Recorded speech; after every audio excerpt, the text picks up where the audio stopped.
Hi అండి, welcome back to our channel. ఏంటి మెహందీ పట్టుకొని వచ్చానని చూస్తున్నారా?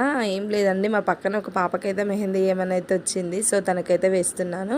ఎందుకు ఈ స్టోరీ అంతా మాకు అనుకుంటున్నారా? నాకైతే చిన్నప్పుడైతే ఒక అనుభవం అయితే ఉందండి.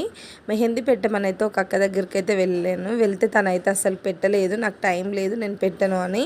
నాకేమో చాలా ఇష్టము మెహందీ పెట్టుకోవడం అంటే. 2 టైమ్స్ వెళ్ళినా కూడా తనైతే వెయ్యనని అన్నది. అనేసరికి అయితే చాలా ఏడుపు వచ్చింది. ఇంటికి వచ్చేసాను. ఇంటికి వచ్చిన తర్వాత ఇంకా నేనే మెల్లగా స్టార్ట్ చేశానండి. ఏంటి ఇదేమైనా బ్రహ్మ విద్యనా అని అనుకున్నాను. నా మనసుకు నేనే సర్ది చెప్పుకొని ఇంకా మెహందీ వేయడం అయితే స్టార్ట్ చేశానండి. ఇంక అప్పటి నుంచి అయితే నాకు ఇది ఒక ఇష్టంగా మారిపోయింది.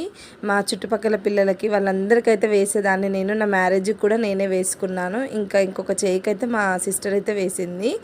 అసలు అలా మనము ఎవరినైనా అడిగినప్పుడు, అంత రిక్వెస్ట్గా అడిగినప్పుడు ఏదైనా హెల్ప్ వాళ్ళ నుంచి కొంచెమైనా చేయాలి.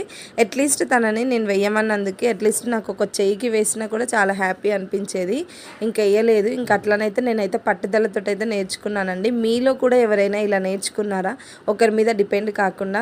నేను పెద్ద ప్రొఫెషన్ ఏం కాదు, కాకపోతే మన వరకు మనం వేసుకున్న చాలు అని అనిపిస్తుంది. ఎవరి నుంచి అయితే ఏ చిన్న హెల్ప్ తీసుకోవద్దని అయితే అప్పుడైతే అనిపించిందండి. ఏ వర్క్ అయినా సరే మనకి ఎలా వస్తే అలా చేసుకుంటూ పోతుంటుంటే అదే అలవాటు అయిపోతుంది. ఇంకా నేను కూడా ఇప్పుడు మెహందీ వేస్తున్న అమ్మాయికి అయితే చాలాసార్లు వేయనని చెప్పాను. పిల్లలతో అయితే అస్సలు కుదరదు కదా. సో తనైతే ఇప్పుడు వచ్చి రిక్వెస్ట్గా అడిగేసరికి అయితే తనకు కూడా చేతి నిండా వేశానండి. ఎప్పటి నుండో అడుగుతుంది. తను కూడా నాలాగే నేను వెయ్యను అని అన్నందుకైతే తను కూడా పట్టుదలతో అయితే నేర్చుకుందండి. ఇంతకీ నా మెహందీ ఎలా ఉందో కామెంట్ బాక్స్లో కామెంట్ చేయండి. నా వీడియోని